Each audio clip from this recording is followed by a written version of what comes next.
I lost $14 billion in 48 hours once.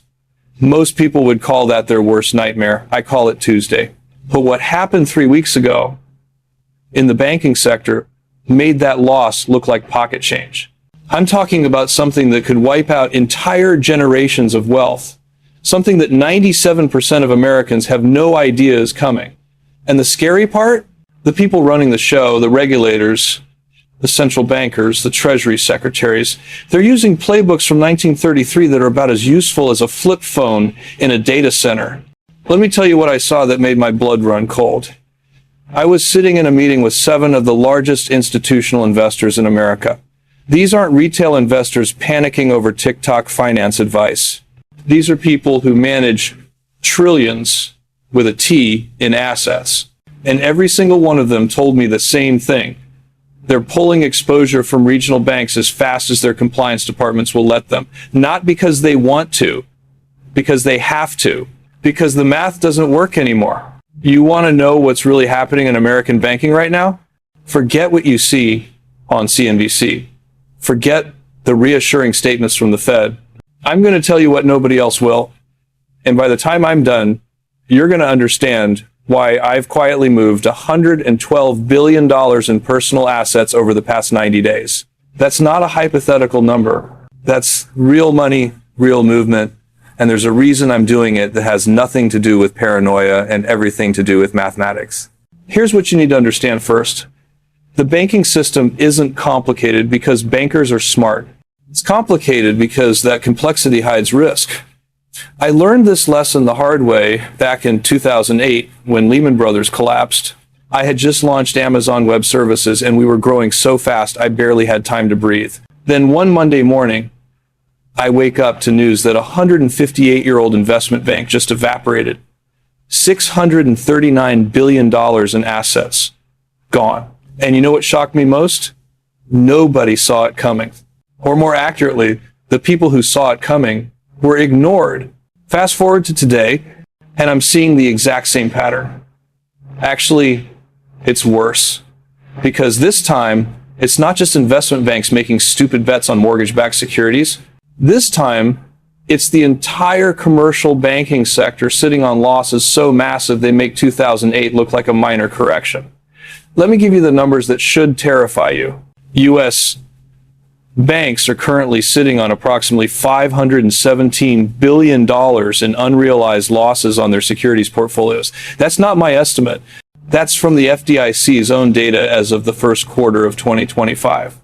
$500 billion in losses that haven't been recognized yet, sitting on balance sheets, waiting to explode. Now, you might be thinking, so what? These are unrealized losses. The banks don't have to sell these securities. They can just hold them to maturity and everything will be fine. That's what the bankers are telling themselves. That's what they told themselves about Silicon Valley Bank too.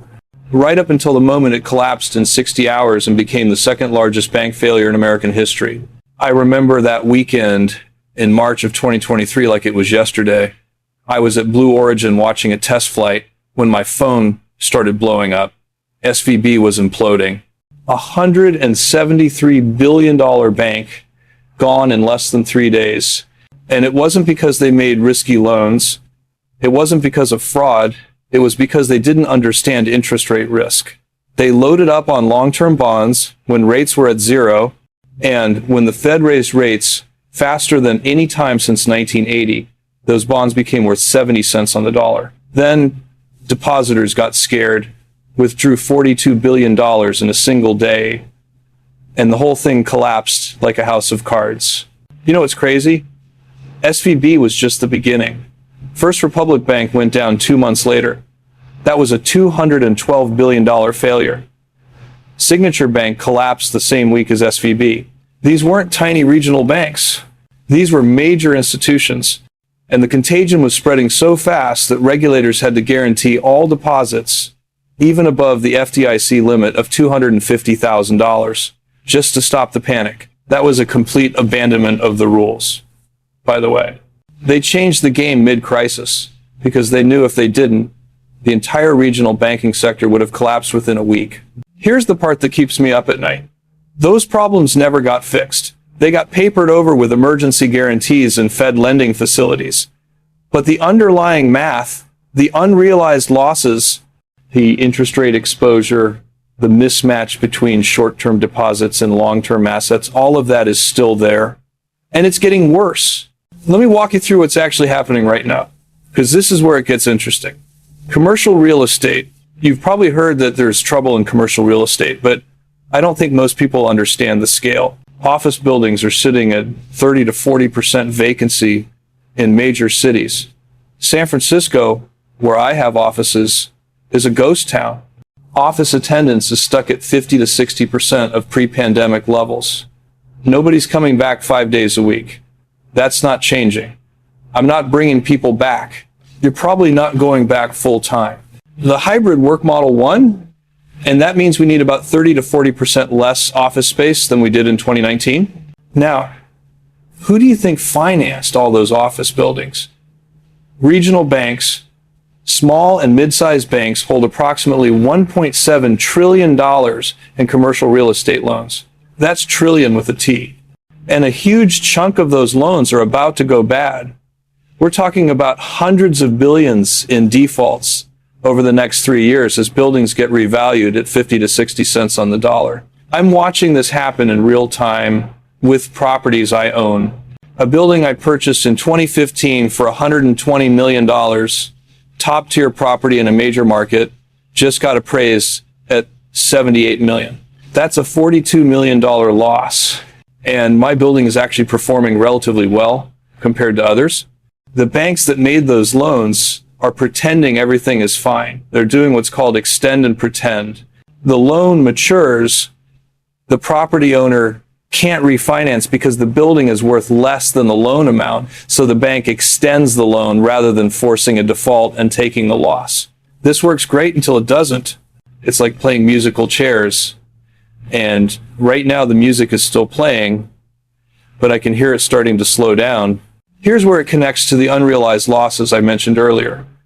When interest rates were zero in 2020 and 2021, banks loaded up on long-term bonds and mortgage-backed securities yielding 2 to 3%. They thought they were being conservative. Those were safe government-backed securities. Except they forgot the most basic rule of bond investing. When interest rates go up, bond prices go down. And the Fed has raised rates from 0 to 5.33% in less than 2 years. That's the fastest rate hiking cycle since Paul Volcker in 1980. So now these banks are sitting on bond portfolios that have lost 20 to 30% of their value. They don't have to recognize those losses as long as they hold the bonds to maturity. But here's the problem. If depositors start withdrawing money, the banks have to sell those bonds to raise cash. And the moment they sell, boom, the losses become real. That's exactly what happened to SVB. They had to sell $21 billion in securities and realized a $1.8 billion loss. They announced that loss, depositors panicked, and 60 hours later, the bank was dead. Now multiply that scenario across hundreds of regional banks. The FDIC data shows that over 600 banks currently have unrealized losses that exceed 50% of their capital. Think about what that means. If these banks had to realize those losses, their capital would be cut in half. Many would be insolvent. And this isn't a secret. The regulators know this. The banks know this. Everybody knows this. But as long as nobody talks about it, as long as depositors don't panic, the system keeps functioning. It's the ultimate game of confidence. I'll tell you what changed my thinking from cautious to alarmed. There was a conversation I had with a former Fed governor. I won't name names, but this is someone who was in the room when the big decisions were made during the 2008 crisis. We were having dinner, completely off the record, and I asked him straight up, "Are we in trouble?" And you know what he said? He said, "Jeff, the difference between 2008 and now is that in 2008, we had policy tools we could use. We cut rates to zero. We did quantitative easing. We bought trillions in assets. We had room to maneuver. Now, rates are at 5.3%, and inflation is still running hot. If we cut rates too fast, inflation comes roaring back. If we don't cut rates, the banks sitting on those unrealized losses stay underwater and more banks fail. We're trapped. That conversation was 6 months ago, and it's haunted me ever since. Because he's right. The Fed is in an impossible position. They need to cut rates to help the banks, but they can't cut rates without risking inflation. And while they're trying to thread that needle, the clock is ticking. On commercial real estate, on unrealized losses, on deposit flight. Let me tell you what deposit flight looks like, because this is the mechanism that kills banks. It's not dramatic. It's not a run with people lining up outside bank branches. In the digital age, bank runs happen at the speed of light. You log into your app, transfer money to a larger bank or a money market fund, done.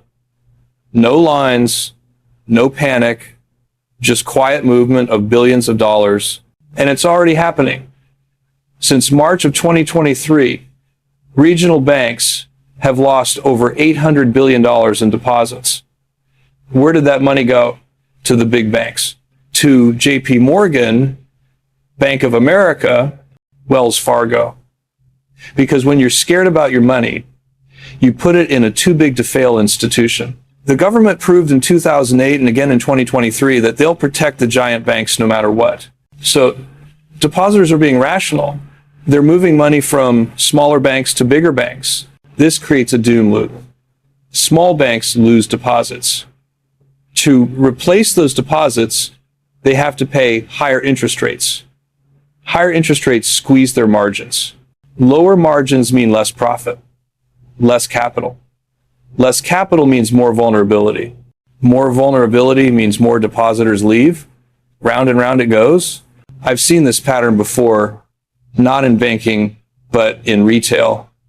When I was building Amazon in the late 90s and early 2000s, I watched Borders and Circuit City and Sears all spiral into bankruptcy. It always followed the same pattern. First, they lost a little market share. Then they tried to compete on price, which killed their margins. Then they cut investment, which made their stores less appealing, which drove more customers away. By the time they realized they were in a death spiral, it was too late to stop it. That's what's happening to regional banks right now. They're in the early stages of a death spiral, and most people don't see it yet. Now, I want to be clear about something. I'm not saying every bank is going to fail. The big banks, the JP Morgans and Bank of Americas, they're fine. They're incredibly well capitalized. They have diverse funding sources. They have the implicit backing of the federal government. Those banks are fortresses. But there are over 4,000 banks in America, 4,000. And probably 15 to 20% of them are in serious trouble right now. That's 600 to 800 banks sitting on the edge. You might be thinking, okay, but the FDIC insures deposits. My money is safe up to $250,000. That's true, as long as the FDIC has enough money. The FDIC's deposit insurance fund has about $128 billion in it as of the latest data. Sounds like a lot, right? Except total insured deposits in the U.S. banking system are about $10 trillion. The FDIC has enough money to cover roughly 1.3% of insured deposits. If we get a wave of bank failures, the FDIC fund gets depleted fast. And then what? The government has to step in and recapitalize it, which means taxpayers are on the hook. Again, this is why I moved that $112 billion. Not because I think my money's going to disappear, but because I don't want to be part of the chaos when things start unraveling. I spread exposure across multiple institutions, moved significant amounts into short-term treasuries, and made sure that none of my operating companies are dependent on credit lines from vulnerable banks. This is basic risk management. You don't wait until the fire starts to buy a fire extinguisher. Here's what worries me most, though. It's not the banks that are obviously in trouble. It's the second-order effects. When banks pull back on lending because they're worried about their capital ratios, small businesses can't get loans. Commercial real estate developers can't refinance. Construction projects get canceled, jobs disappear, the economy slows down, and we're already seeing this. Small business loan growth has been negative for the past 4 quarters. Credit conditions are the tightest they've been since the financial crisis. Banks are literally pulling back from lending while they're sitting on all this capital because they're scared. And it's not just commercial real estate. There's another ticking time bomb that nobody's talking about: credit card debt. Americans are now carrying over $1 trillion in credit card debt, and delinquency rates are rising fast. Auto loans are another mess.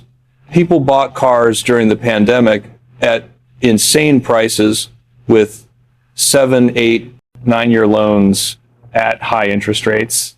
Those loans are starting to default. Student loans just restarted after a 3-year pause. All of this debt was manageable when interest rates were low and the economy was strong.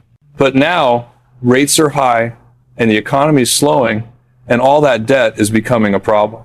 The banks hold a lot of that debt, and when it starts defaulting, which it already is, those are more losses on top of the unrealized losses on their bond portfolios and the coming losses on commercial real estate.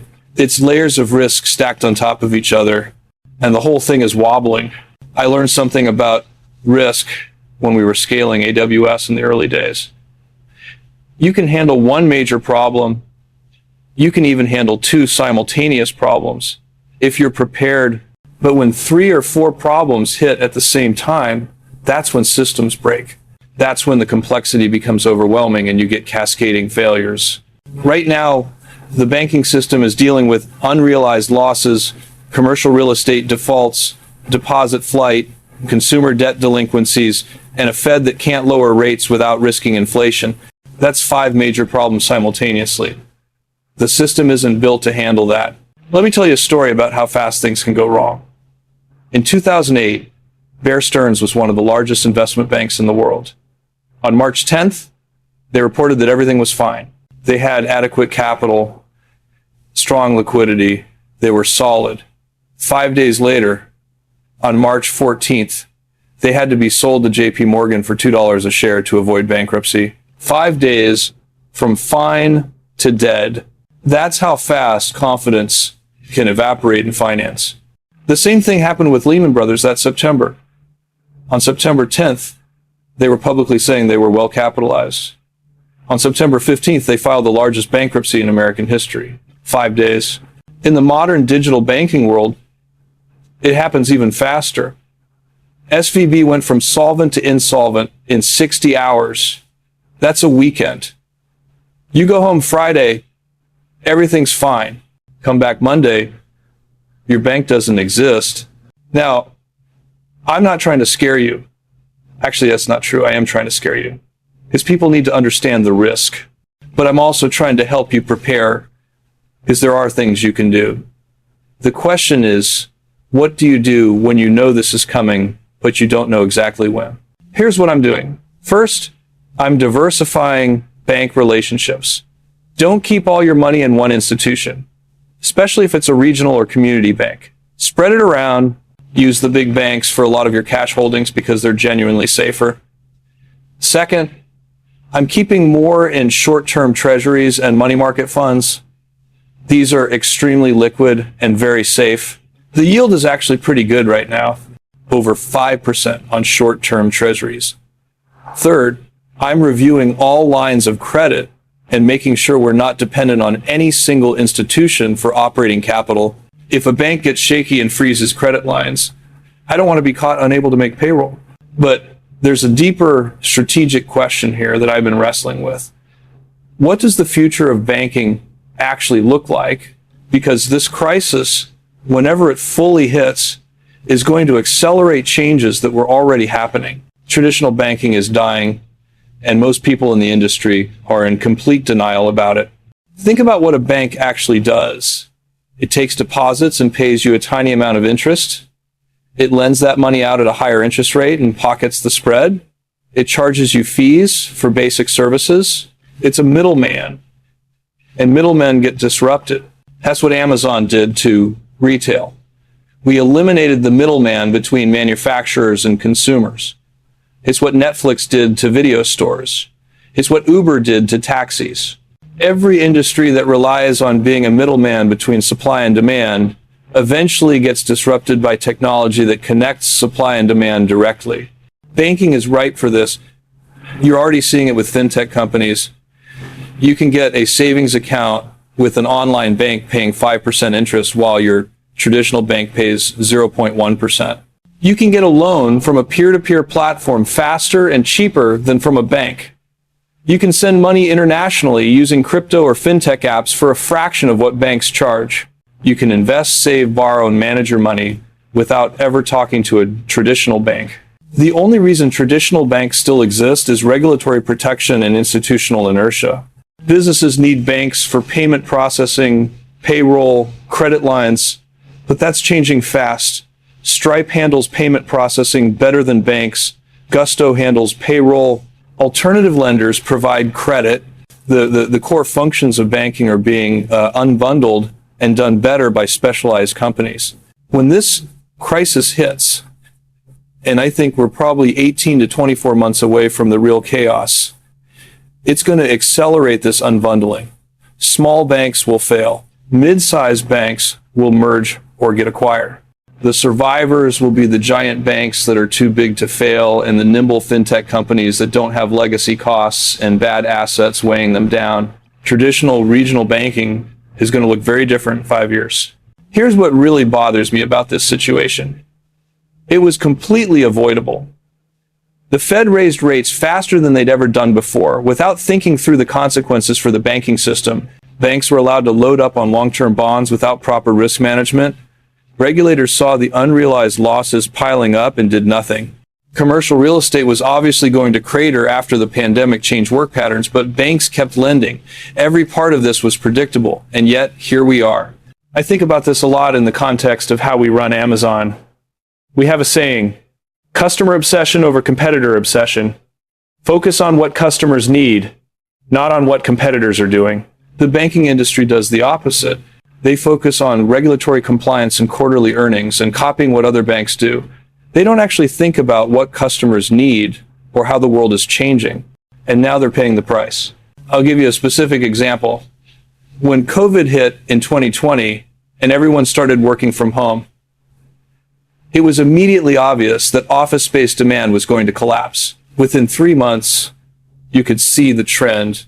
Occupancy rates were falling. Companies were breaking leases.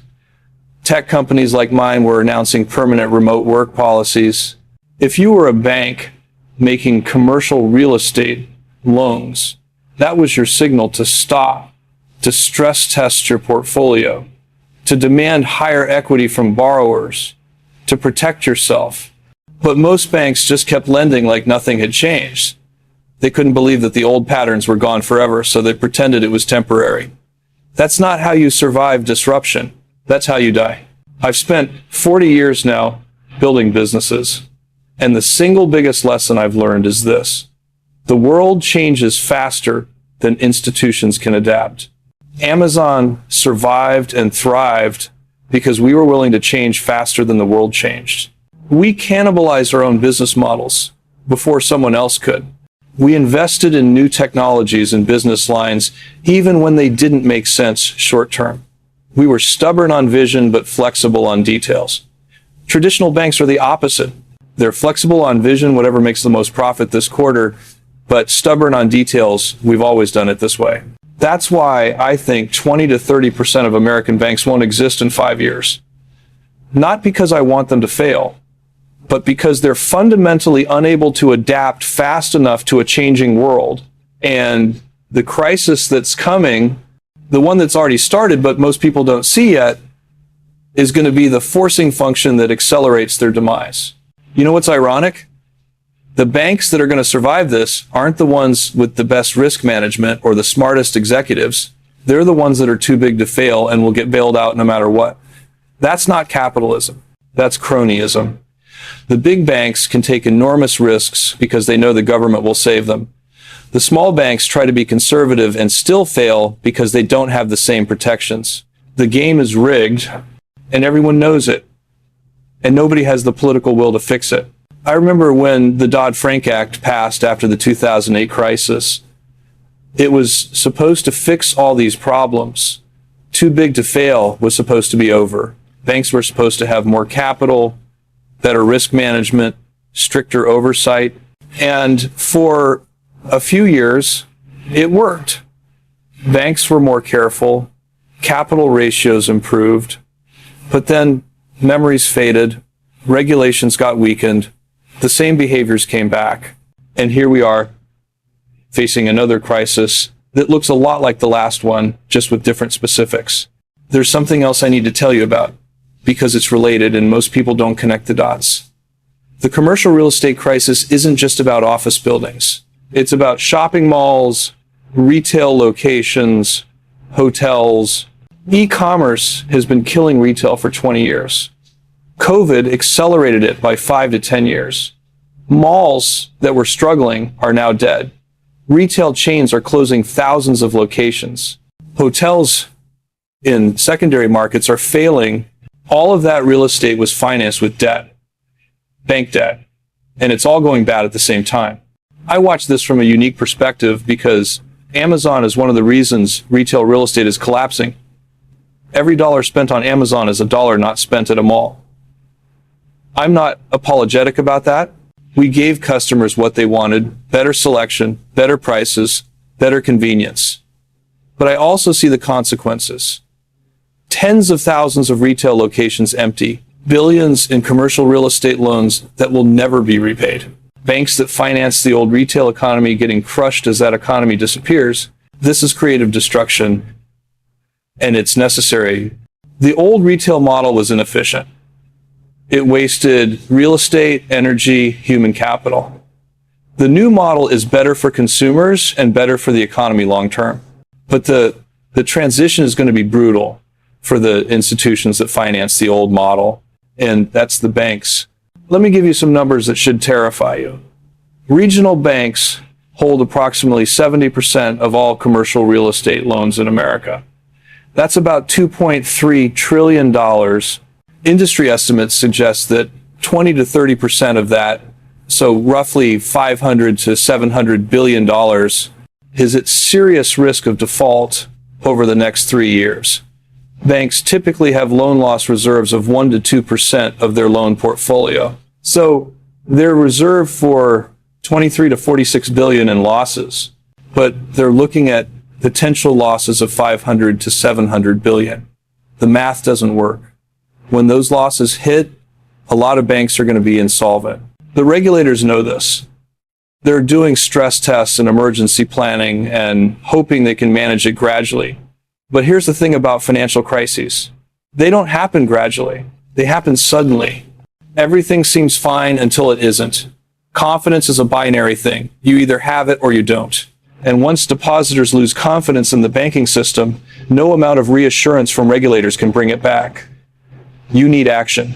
You need bailouts, guarantees, emergency lending, and all of that requires political will and public money.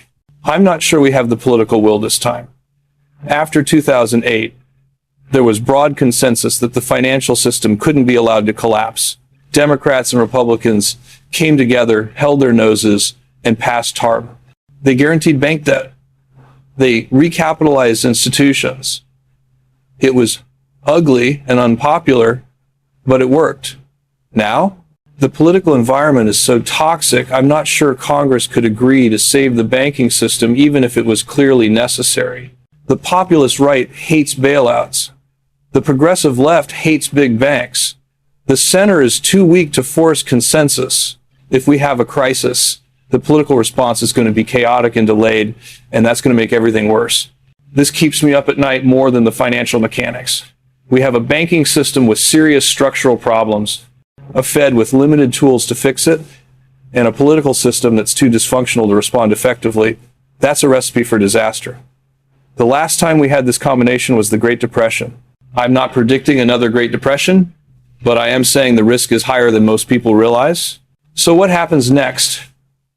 I think we're going to see a slow-rolling crisis over the next 2 years. More bank failures, not all at once, but a steady drumbeat. More deposit flight from small banks to big banks. More credit contraction as banks get scared and stop lending. More commercial real estate defaults. All of this feeds on itself. Bank failures make depositors scared. which causes deposit flight, which causes more bank failures. Credit contraction slows the economy, which increases loan defaults, which causes more credit contraction. It's a negative feedback loop, and once it starts, it's very hard to stop. The trigger could be anything. Another bank failure that spooks depositors, a major commercial real estate default, a recession that pushes unemployment up and loan defaults higher, a geopolitical shock that creates market volatility. There are a dozen potential triggers, and the system is so fragile right now that any of them could set things off. But here's what I want you to understand. This isn't about fear. It's about preparation. The people who get hurt in these crises are the ones who aren't paying attention, who assume everything will be fine, who don't take basic precautions. The people who come out okay are the ones who see it coming, who position themselves defensively, and who are ready to act when opportunities arise. Because here's the thing about crises. They destroy wealth, but they also create opportunities. In every crisis, assets get sold at fire sale prices. Strong companies buy weak competitors for pennies on the dollar. Smart investors accumulate positions in great businesses at temporary discounts. I made some of the best investments of my life during and after the 2008 crisis, not because I was smart, but because I had cash when everyone else was panicking. That's what I'm preparing for now. I'm not running scared. I'm getting ready, building cash reserves, strengthening balance sheets, reviewing risks, and watching carefully for opportunities. When banks start failing and commercial real estate is selling for 50 cents on the dollar and credit markets freeze up, there are going to be incredible opportunities for people who are prepared. The next 18 to 24 months are going to be fascinating and terrifying in equal measure. We're going to see the traditional banking system face an existential crisis while fintech and crypto and alternative financial systems continue growing. We're going to see commercial real estate get repriced by 30 to 50%. We're going to see credit cycles turn and debt that looks safe become dangerous. We're going to see regulators and politicians scramble to contain damage they should have prevented. And through all of it, the people who are paying attention, who understand what's happening, who are positioned correctly, those people are going to be fine. Maybe more than fine. The people who aren't paying attention, who trust that the system will protect them, who don't take basic precautions, those people are going to get hurt. That's why I'm telling you this. Not to panic you, but to prepare you. Because what's coming is predictable, it's preventable, but it's probably inevitable at this point. The math is bad, the incentives are misaligned, and the people in charge are either clueless or paralyzed. So it's up to you to protect yourself. In the next part of this, I'm going to walk you through exactly what I think is going to happen, the specific timeline I'm watching, the warning signs to look for, and most importantly, the specific actions you should take to protect your wealth and position yourself for the opportunities that are coming. But first, I need you to understand the foundation, the mechanics of how the system works and why it's breaking. Because if you don't understand the why, you won't believe the what. And you won't act when you need to. So let me get specific about the timeline, because that's what you actually need. Predictions without timelines are useless. They let people wiggle out when they're wrong. I'm going to give you exact markers, specific things to watch for, and my best estimate on when this really accelerates. First quarter of 2026. That's when I think the cracks become impossible to hide. Here's why. A massive wave of commercial real estate debt matures between now and the end of 2026.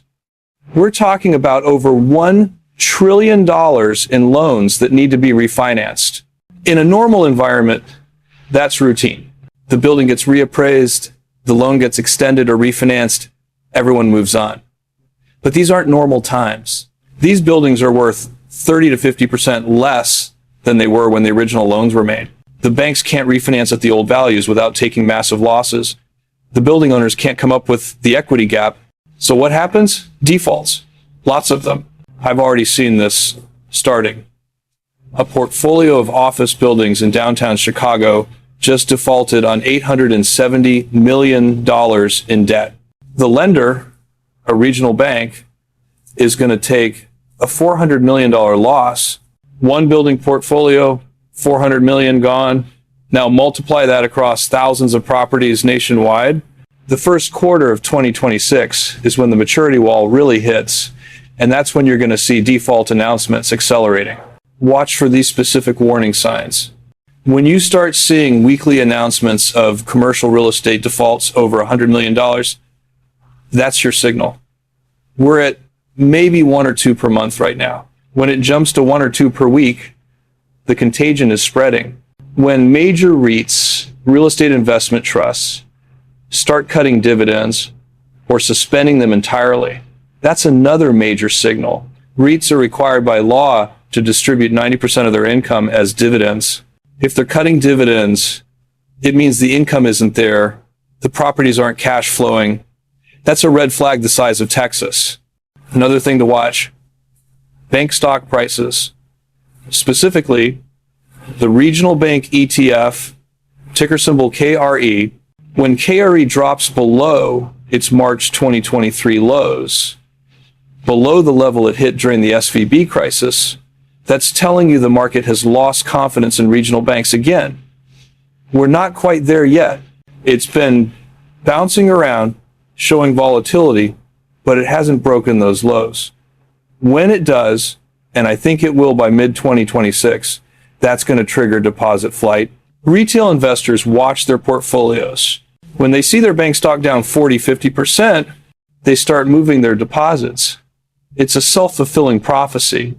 Here's something most people don't know. There's a metric called the Texas ratio that banking analysts use to predict bank failures. It's named after the savings and loan crisis in Texas in the 1980s. The formula is simple. Non-performing assets divided by tangible equity plus loan loss reserves. When that ratio goes above 100%, the bank is in serious trouble. When it goes above 150%, failure is almost certain. Right now, about 80 banks in America have a Texas ratio over 100%. That number is climbing every quarter.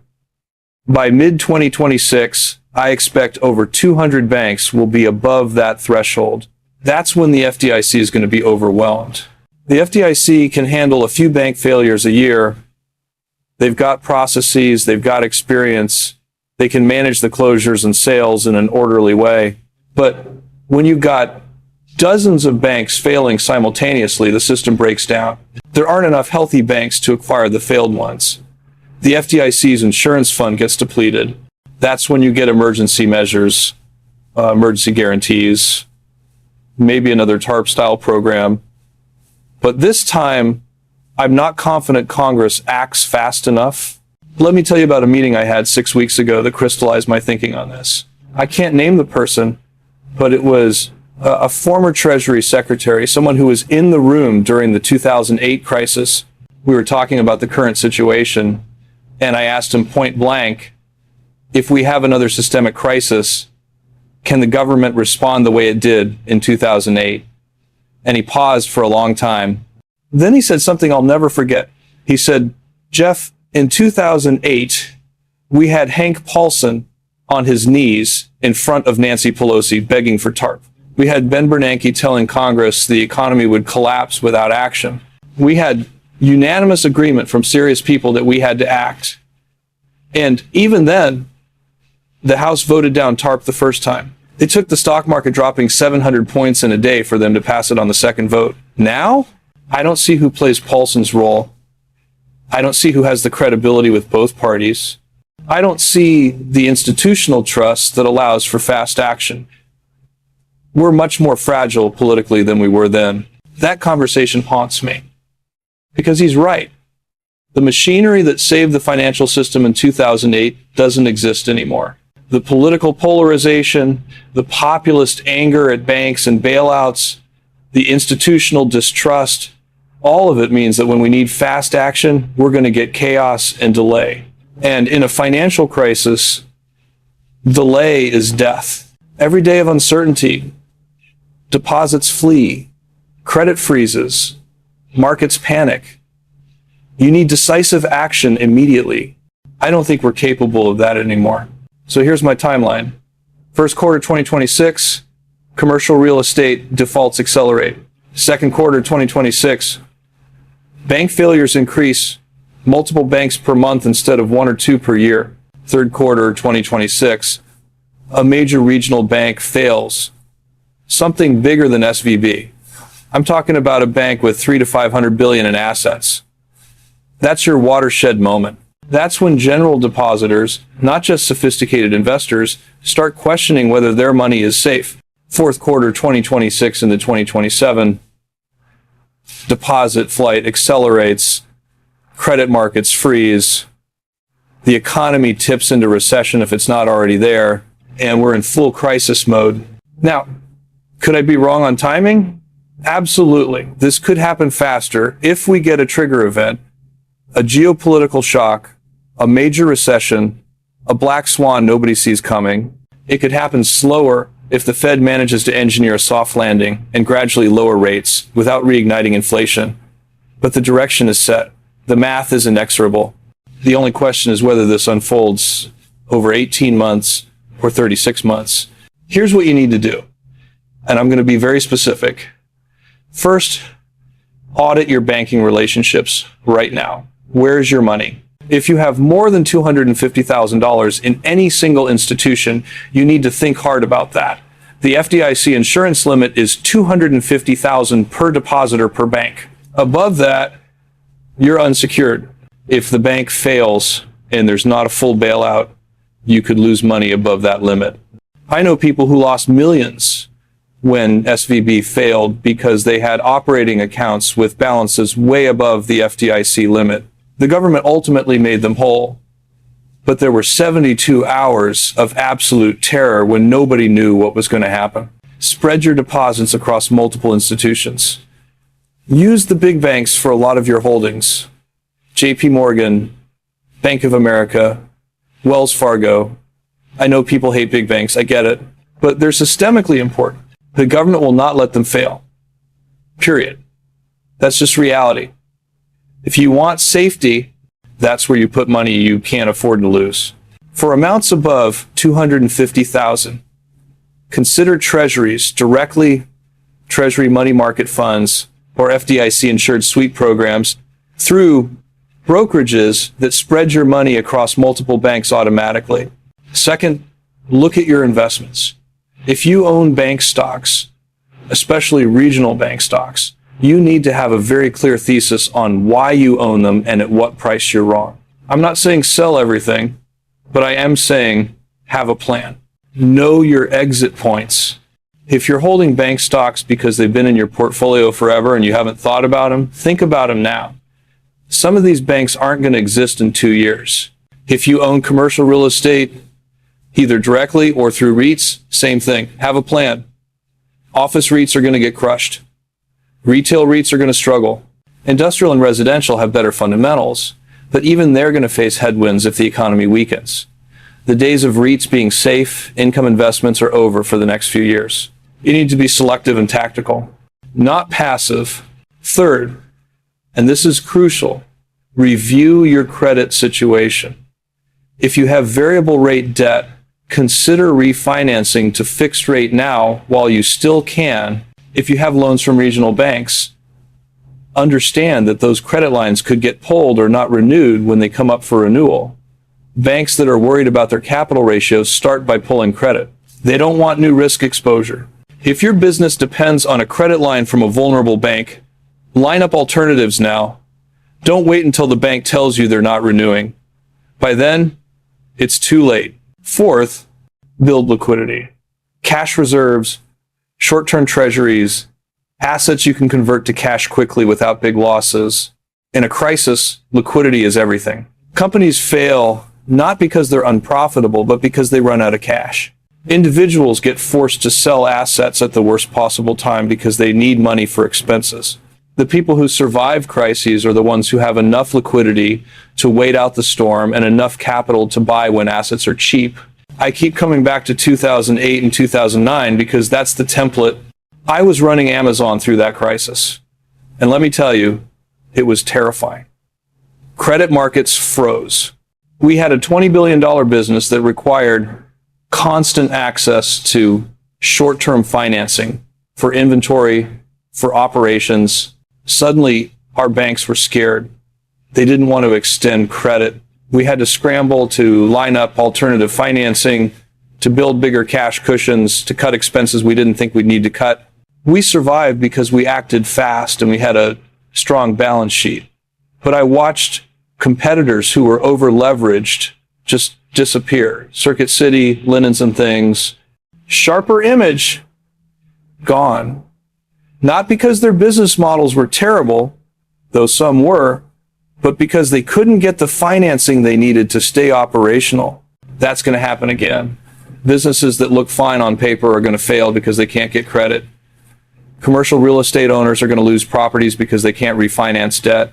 Consumers are going to default on mortgages and car loans and credit cards because they lose jobs in the recession that follows.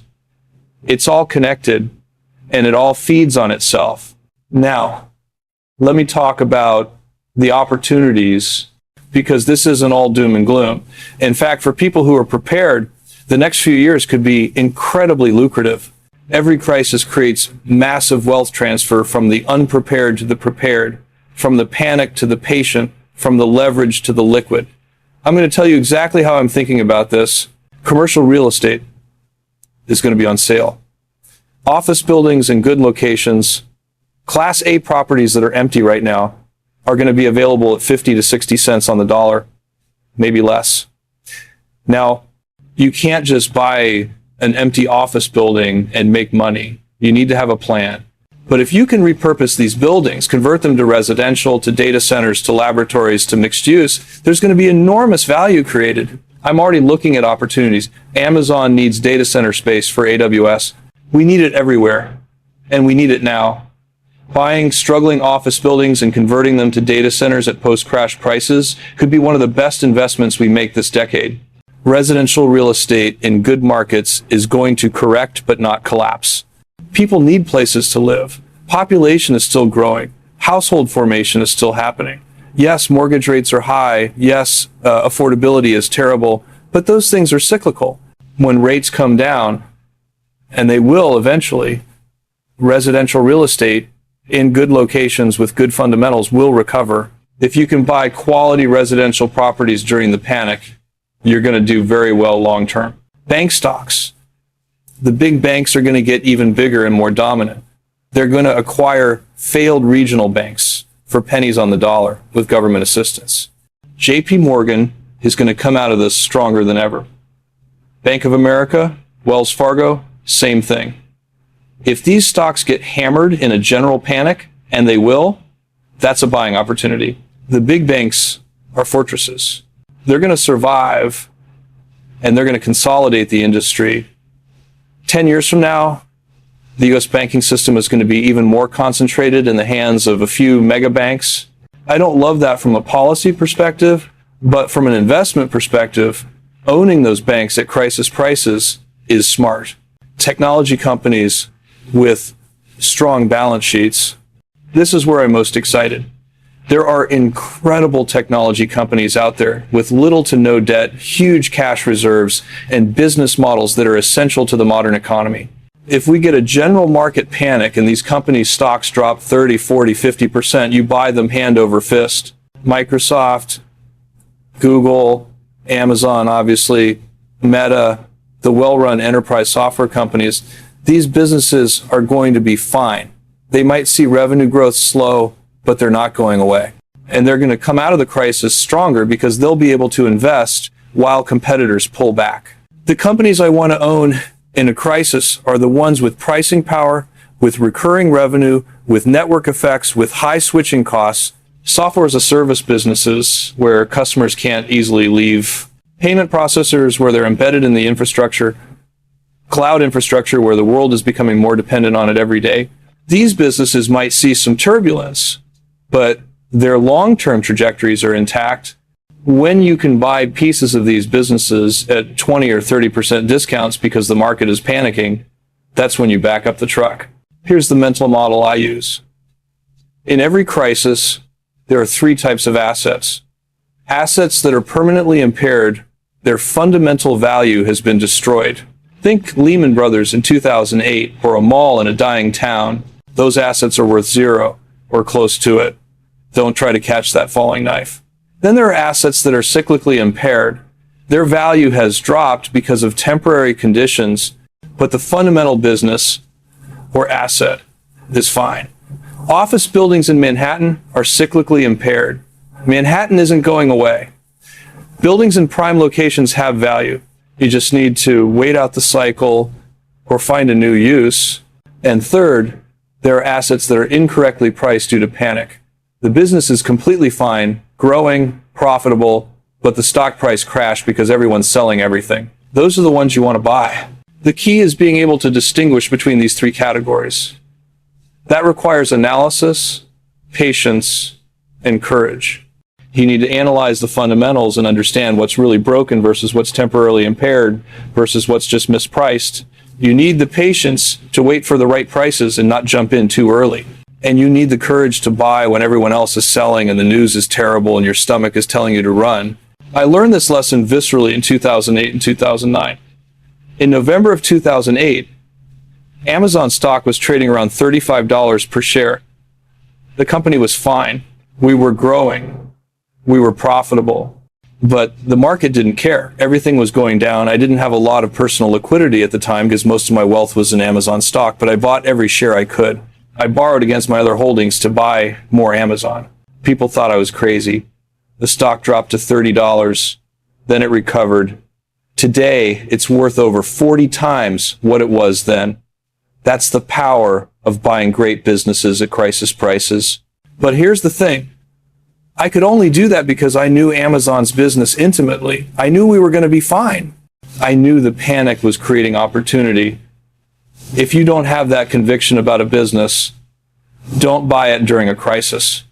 Stick to what you know and understand. Don't try to be a hero and catch falling knives in businesses you don't understand.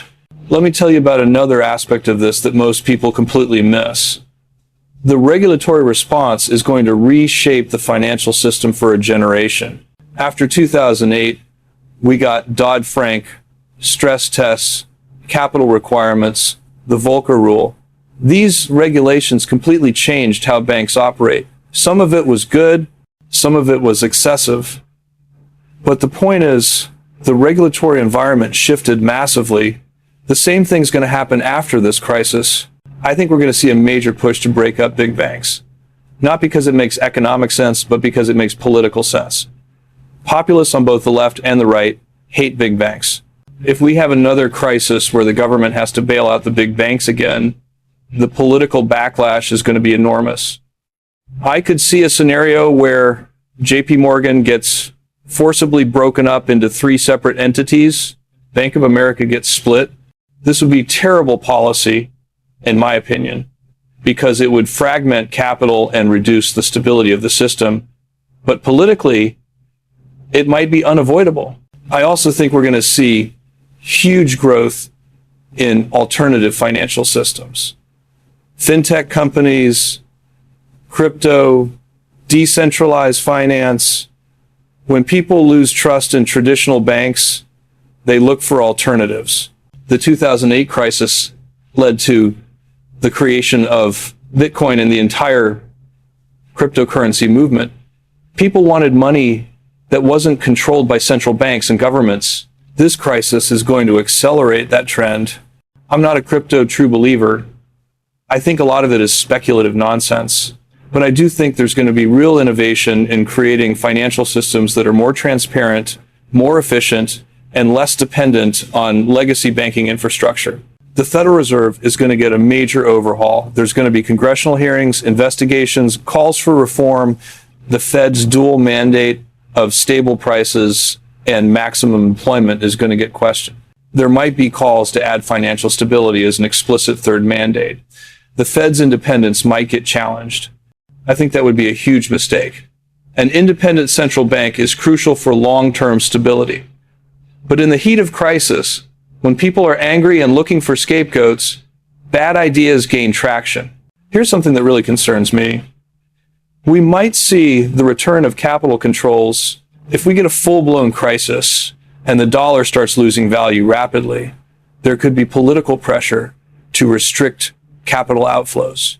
This sounds crazy, like something that happens in developing countries, not America. But desperate governments do desperate things. If wealthy individuals and corporations are moving money out of the U.S. in massive quantities, seeking safer havens, the political pressure to stop that could become overwhelming. I'm not predicting this will happen, but I'm saying it's a non-zero possibility.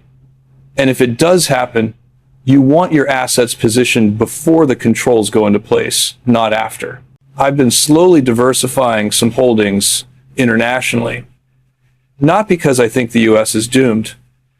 I don't. But because concentration risk is real.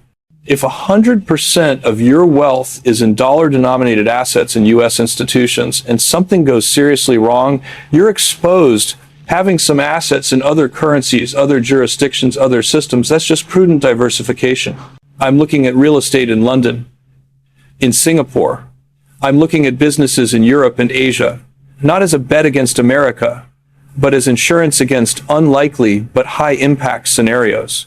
Let me address something that I know some of you are thinking. Gold. Should you buy gold as a hedge against financial crisis? Look, I've never been a gold bug. Gold doesn't produce anything. It doesn't generate cash flow. It just sits there being shiny. Warren Buffett famously said that you could take all the gold ever mined, melt it into a cube, and it would fit in a baseball infield.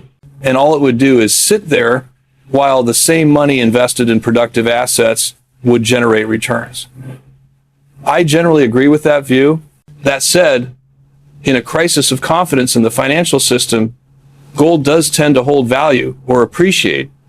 It's been a store of value for thousands of years. Central banks hold gold. There's deep liquidity in gold markets. So do I think you should have some gold exposure as crisis insurance? Maybe 5 to 10% of your portfolio if it helps you sleep at night. But I wouldn't go beyond that. And I definitely wouldn't go all in on gold and survivalist nonsense. The world isn't ending. The financial system is going through a rough patch. Perspective matters. Now let me talk about the human element of this, because that's what ultimately matters most. Financial crises destroy lives. People lose their jobs, their homes, their savings, their sense of security. I've seen it up close. During the 2008 crisis, we had to lay off 1,400 people at Amazon. These were good people, people who had done nothing wrong, who had worked hard and contributed, but we had to cut costs to survive the downturn. I hated every minute of it. Making those decisions, seeing the impact on people's lives, that stays with you. The crisis that's coming is going to hurt millions of people who don't deserve it, who didn't cause it, who are just living their lives and trying to build something. That's the injustice of financial crises. The people who caused the problems, the executives who made bad decisions, the regulators who failed to regulate, they mostly come out fine. It's the workers who get laid off, the families who lose their homes, the small business owners who go bankrupt. That's what keeps me up at night. Not my own portfolio. I'll be fine. But the broader human cost. This is why I'm telling you all this. Because the more people who are prepared, who see this coming, who take appropriate precautions, the less suffering there will be. I can't fix the banking system. I can't force Congress to act responsibly. I can't make the Fed thread an impossible needle. But I can share what I know, what I'm seeing, what I'm doing. And maybe that helps some people protect themselves and their families. You know what's crazy? We have all the tools to prevent this crisis. We could regulate banks properly. We could force them to hold more capital against commercial real estate exposure. We could restrict their ability to load up on interest rate risk. We could have stricter stress testing. We could break up the too big to fail banks. We have decades of experience and research on what causes financial crises and how to prevent them. But we don't do it. Why? Because in good times, nobody wants to hear about risk. Banks lobby against stricter regulation. Politicians don't want to be seen as anti-business. Regulators get captured by the industry they're supposed to regulate. And so the same mistakes get made again and again. I see this pattern everywhere, not just in finance, in business, in technology, in life. We know what we should do, but we don't do it because the incentives are misaligned. Short-term thinking beats long-term thinking. Immediate profits beat future stability. It's frustrating as hell, but it's human nature. This is why I've always been so obsessed with long-term thinking at Amazon. We explicitly structured the company to prioritize long-term value creation over short-term profits. We told shareholders from day one, don't expect quarterly earnings to be smooth. We're going to invest in the future even when it hurts short-term results. And a lot of investors hated that. They sold the stock. They said we were crazy. But the ones who stuck with us, who shared that long-term vision, they've been rewarded beyond anyone's wildest dreams. The banking industry needs that same long-term thinking, but it doesn't have it. Bank CEOs are judged on quarterly earnings and stock price performance. They're incentivized to maximize short-term profits, which means taking on risk. By the time the risk blows up, they've already made their bonuses and moved on. It's a broken system, and I don't know how to fix it without fundamental changes to incentive structures and regulations. But those changes aren't coming before this crisis hits. So we're left with individual responsibility. You have to protect yourself. You have to be smarter than the system. You have to see around corners and prepare for scenarios that seem unlikely but have massive impact if they occur. That's not fair. It shouldn't be required. But it's reality.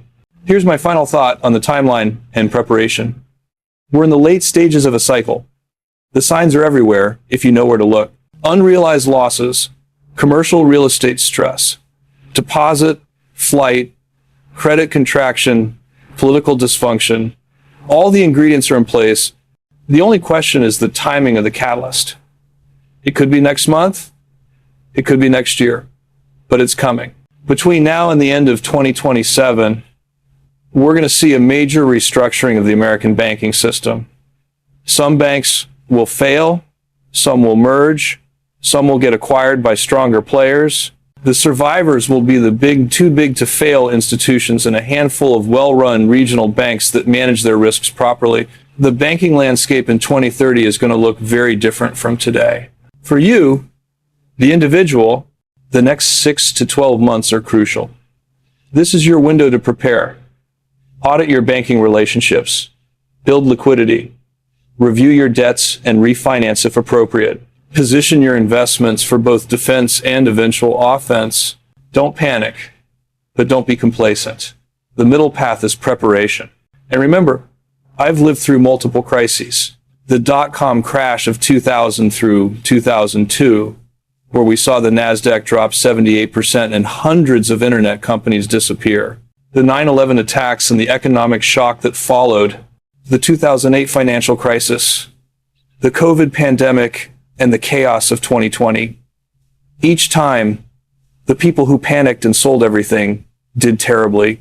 The people who prepared, stayed calm, and bought quality assets did incredibly well. History doesn't repeat, but it rhymes. You know what I think about most? It's not the crisis itself. It's what comes after. Because out of every crisis comes innovation, comes new business models, comes the next generation of great companies. Amazon wouldn't exist without the innovation of the internet. AWS wouldn't exist without the lessons we learned about building scalable infrastructure. Some of the greatest companies in history were founded during or right after recessions and crises. Disney during the Great Depression, Microsoft and Apple in the 1970s recession, Google in the aftermath of the dot-com crash, Uber and Airbnb during the 2008 financial crisis. Why? Because crises force innovation. When the old way of doing things breaks, people are forced to try new approaches. When capital is scarce, only the best ideas get funded. When consumers pull back spending, only the companies providing real value survive. Crises are Darwinian. They kill the weak and force the strong to get stronger. That's painful in the moment, but it's healthy long term. The banking crisis that's coming is going to destroy a lot of the old banking model, but it's also going to accelerate the creation of new financial systems. Fintech is going to explode. Blockchain-based financial services are going to go mainstream. Peer-to-peer lending, digital wallets, crypto-based payments, decentralized exchanges, all of these things that have been on the fringes are going to move to the center because people will have lost faith in traditional institutions. I'm investing heavily in this transformation, not just with my personal capital, but with my time and attention. The Bezos Expeditions portfolio includes multiple fintech companies. I'm looking at blockchain infrastructure. I'm exploring how AI can make financial services more efficient and accessible. The future of finance is going to be more distributed, more transparent, more efficient, and the crisis is going to be the catalyst that accelerates that transition. This is what I want you to take away from everything I've told you. Yes, a crisis is coming. Yes, it's going to be painful.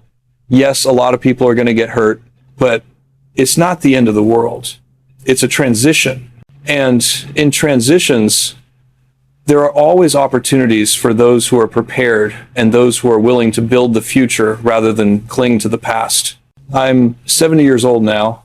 Well, 61 actually, but I feel 70 some days after everything I've been through. I've seen a lot.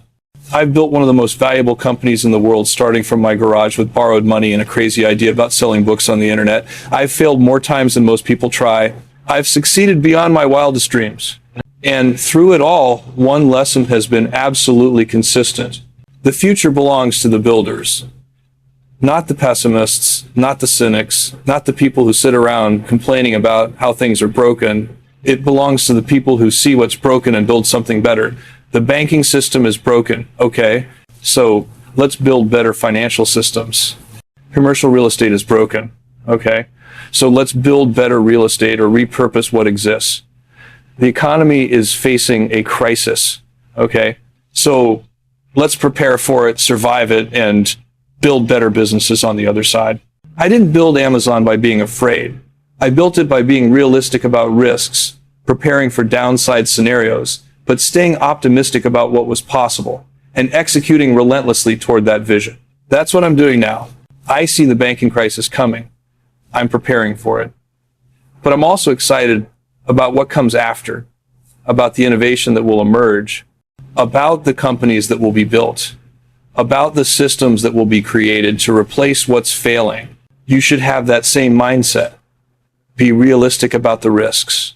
Prepare yourself. Protect your family and your assets. But don't be paralyzed by fear. Don't sit on the sidelines. The next few years are going to be volatile and scary at times, but they're also going to be full of opportunity for people who are ready to act. When everyone else is scared, when banks are failing, when commercial real estate is selling at 50 cents on the dollar, when great companies' stocks are down 40% because of general panic, that's when you need to be greedy. That's when you need to have the cash and the courage to buy. Not recklessly, not without analysis, but decisively when you see value that others are too scared to recognize. That's how generational wealth is built. Not by making a few percent a year in index funds, though there's nothing wrong with that for most of your portfolio, but by having the capital and conviction to make big moves when big opportunities arise. And crises create big opportunities if you're prepared for them. So here's what I'm asking you to do. Take the next 30 days and get your house in order. Really audit everything. Your banking relationships, your investment portfolio, your debt situation, your cash reserves, your insurance coverage, your overall financial positioning. Understand where you're vulnerable, fix what you can fix, accept the risks you can't eliminate, build liquidity, position for both defense and offense. Then over the next 6 to 18 months, watch for the signs I've given you. Commercial real estate default rates, bank failure frequency, the Texas ratio for regional banks, deposit flight metrics, the KRE regional bank ETF. These are your early warning indicators. When they start flashing red, you'll know the crisis is accelerating. That's when you move to a more defensive posture. But don't go to cash and hide under your bed. That's not a strategy. Stay invested in quality businesses. Keep building your career and your income. Keep creating value. Just be smart about where that value is stored and how it's protected. And when the panic hits, when the opportunities arise, be ready to act. The last thing I'll say is this. We're living through a pivotal moment in economic history. The banking system that's existed since the Great Depression is being stress tested like never before. The outcome of that test is going to shape the financial landscape for the next 50 years. You get to choose whether you're a passive victim of that transformation or an active participant in creating what comes next. I choose to be a builder. I'm building better financial systems through the companies I invest in. I'm building better businesses that will thrive regardless of what happens in banking. I'm building generational wealth by preparing for crisis and positioning for opportunity. That's what I've always done. That's what I'll keep doing until the day I die. You can do the same. Maybe not at the scale I can, but the principles are identical. Prepare, position, execute. Stay calm when others panic. Stay optimistic when others despair. Stay focused on long-term value creation when others are obsessing over short-term volatility. That's how you win. The banks are going to collapse. Some of them. Not all of them. The system will survive. It always does. But it will look different on the other side. And the question for you is, will you be positioned to profit from that transformation, or will you be a casualty of it? I know what I'm doing. I'm prepared. I'm positioned. And I'm excited about what comes next, even though I know the path there is going to be rough. That's the mindset you need. Realistic about the challenges, prepared for the downside, but optimistic and aggressive about capturing the upside. The next time we talk, this crisis will probably be well underway. I hope you'll be in a position to tell me you saw it coming, you prepared, and you're ready for what comes next. That's my goal for you. Not to scare you, but to prepare you. Not to make you paralyzed, but to make you powerful. Because knowledge is only valuable if you act on it. Good luck. Stay sharp. And remember, it's always day one. That's not just a slogan. It's a philosophy. Every day is a new opportunity to build something better, to prepare better, to position better. Don't waste that opportunity. Now, if you'll excuse me, I've got some commercial real estate to evaluate and some bank balance sheets to analyze. Because while everyone else is hoping this crisis doesn't happen, I'm preparing to profit from it when it does. That's the difference between success and failure in moments like this. Hope is not a strategy. Preparation is. The banks are about to collapse. But you're going to be fine. Better than fine if you do what I've told you. See you on the other side.